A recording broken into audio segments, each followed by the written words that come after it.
दोस्तों, सुबह होते ही हमारे सामने 2 वीडियो सामने आती हैं। एक तो नरेंद्र मोदी की, जो हमेशा से मित्रों कह के संबोधित करते हैं और फ्रेंड्स कहते हुए संबोधित करते नजर आए छात्रों को। जिन्होंने छात्रों के बारे में रील बना के इंस्टाग्राम पे अपलोड की और कुछ छात्रों के बारे में बोला कि हम छात्रों के लिए जो नीट का पेपर लीक हुआ है या फिर अदर जो कि हमारी शिक्षा व्यवस्था है, उसके बारे में हम फास्ट कोड बनाएँगे। वहीं दूसरी तरफ एक और वीडियो आई, जिसमें कि कुछ बीजेपी के मंत्री सोनम वांगचुक का भूख हड़ताल तोड़वाने गए, जो कि उनकी 3 शर्तें थी, उनके बारे में भी बात करेंगे। उनकी 3 शर्तें कौन-कौन थी, कौन-सी शर्तें बनवाई और बीजेपी ने भी अपनी कुछ शर्तें रखी। तो उन्हीं तीनों दोनों के प्रधानमंत्री नरेंद्र मोदी जी ने क्या कहा छात्रों के बारे में, और ये जो उस दिन दंगा हुआ था, कुछ हुड़दंगी छात्र थे, और इधर सोनम वांगचुक ने अपनी कौन-कौन सी शर्तें बनवाई, तो उनके बारे में बात करते हैं। तो नमस्कार दोस्तों, मैं हूं कपिल शर्मा जोमकास्ट चैनल पर।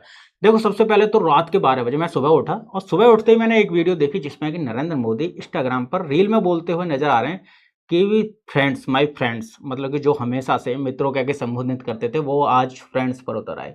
यहाँ पर सरकार की गलती तो साफ नजर आती है। गिल्टी तो है, खैर, और है या नहीं वह खैर तो खुद उनको पता होगा, लेकिन गलती दोनों तरफ से हुई है। मैं छात्रों की भी गलती मानता हूँ अपनी तरफ से, और सरकार की भी गलती मानता हूँ, क्योंकि सरकार को अगर रिप्लाई देना ही था, अगर अपने एटीट्यूड से बाहर निकलना ही था, तो पहले क्यों नहीं?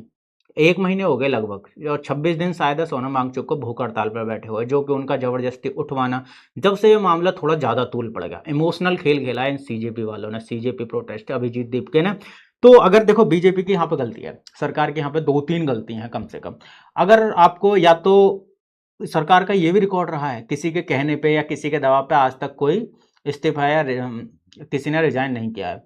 लेकिन 1 महीने से प्रोटेस्ट चल रहा है, और स्टार्टिंग में ज़्यादा से ज़्यादा 200, 300 या फिर 500 प्रोटेस्टर थे, जो कि अपना प्रोटेस्ट कर रहे थे। वहाँ पर देश विरोधी भी नारे लगे, ये भी मैंने देखा। मैं शुरू से नज़र बनाए हूँ, देश विरोधी, अल्लाह तेरा नाम रहेगा। हमें कोई किसी, वैसे तो खैर किसी कोई धर्म से कोई हमें मतलब नहीं है, मतलब क्या, किसी का बुरा नहीं कहना और ना ही सुनना। लेकिन एक ही धर्म को हम टारगेट करना, वो थोड़ा गलत है। वहाँ पर सिर्फ़ और सिर्फ़ हिंदू धर्म को टारगेट किया जा रहा है, और कुछ चीज़ नहीं थी। बाकी अगर चलो, ये जब सोनम वांगचुक जी भूख हड़ताल कर रहे थे, ये शुरू से 2-3 शर्तें मनवाने पे हैं।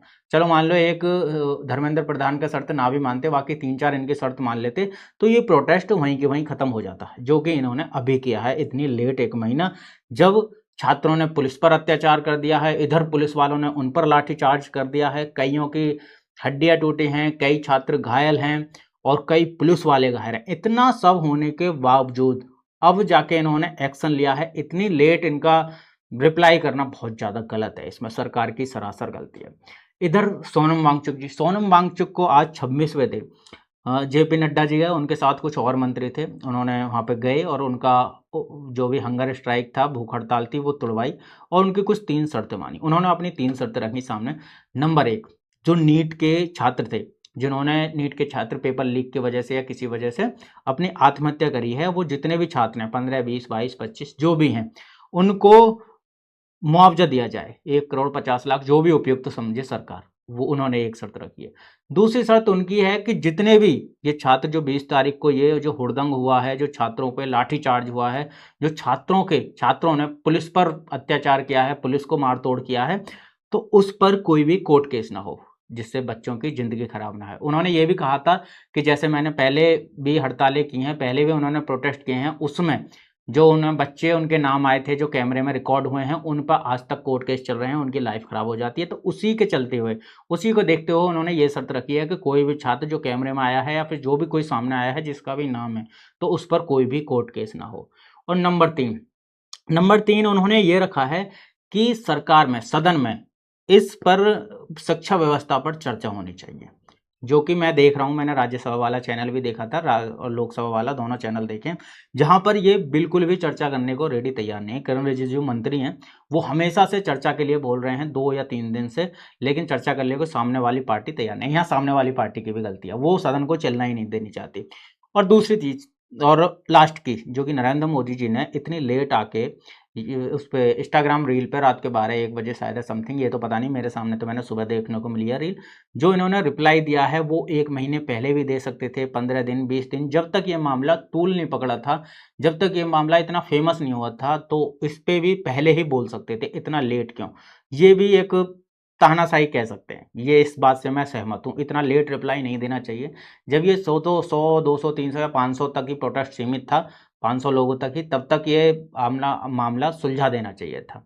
और रही बात छात्रों की, तो छात्र उसमें नाम मात्र के बचे हैं। ज़्यादातर लोग उसमें उड़दंग हैं, जो खाली बैठे हैं, जो बेरोजगार हैं, जिन पर कोई काम नहीं है।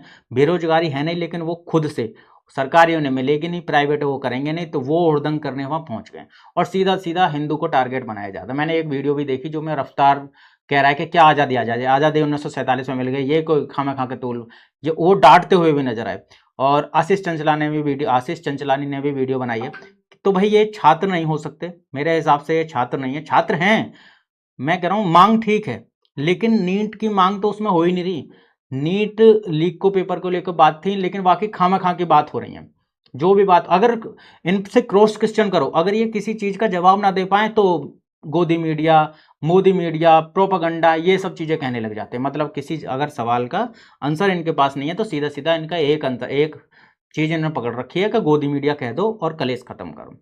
तो ये सारी चीज़ें थी भाई। मैं पहले भी कह रहा हूँ, पहले भी कह चुका हूँ मैं, और अपनी शॉर्ट्स वीडियो में डाल चुका हूँ। ये दिल्ली पुलिस है, ये हमारी सेना है, इस पे अत्याचार मत करो, इसको बुरा भला मत कहो। ये हमारी हमेशा रक्षा करती है, इसकी हमेशा रिस्पेक्ट करो।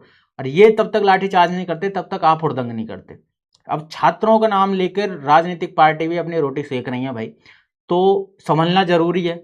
हमें सतर्क रहना पड़ेगा इन सब चीज़ों से। मांगे ठीक है, शिक्षा व्यवस्था सुधरनी चाहिए, बहुत सारी प्रॉब्लम्स हैं हमारी शिक्षा व्यवस्था में। और धर्मेंद्र प्रधान का रही इस्तीफे की बात, तो इस्तीफा वो तो भाई सरकार का निर्णय है, आएगा तो फिर भी बीजेपी का ही, क्योंकि और बाकी कुछ लोग तो मोदी जी का भी वो मांग रहे हैं। तो ये मुझे जहाँ तक है जायज़ नहीं लगता। हाँ, शिक्षा व्यवस्था की बात ठीक है, पेपर लीक को लेकर ठीक है, काफ़ी पेपर लीक हो रहे हैं, तो उन पे थोड़ा अगर ध्यान दिया जाए तो ज़्यादा बेटर है। तो बस यही थी वीडियो, अगर मेरी जानकारी। और आपको क्या लगता है, अभी प्रोटेस्ट चलेगा कितने दिन? आप जो भी है, आपकी जो भी राय है, जो भी आपको मेरी वीडियो से सजेस्ट करना है, या फिर सीजेपी वाला जो प्रोटेस्ट चल रहा है उसके रिलेटेड कुछ बात है अपनी, तो मेरे कमेंट में रख सकते हो। कमेंट सेक्शन ऑन है मेरा। वैसे तो काफ़ी सारी गालियाँ भी आई हैं शॉर्ट्स वीडियो में, लेकिन मैंने अपनी सच बात कही है, और मैं अपनी सच पर अटल हूँ, और सच पर अटल ही रहूँगा। जो सच है उसी के साथ हूँ।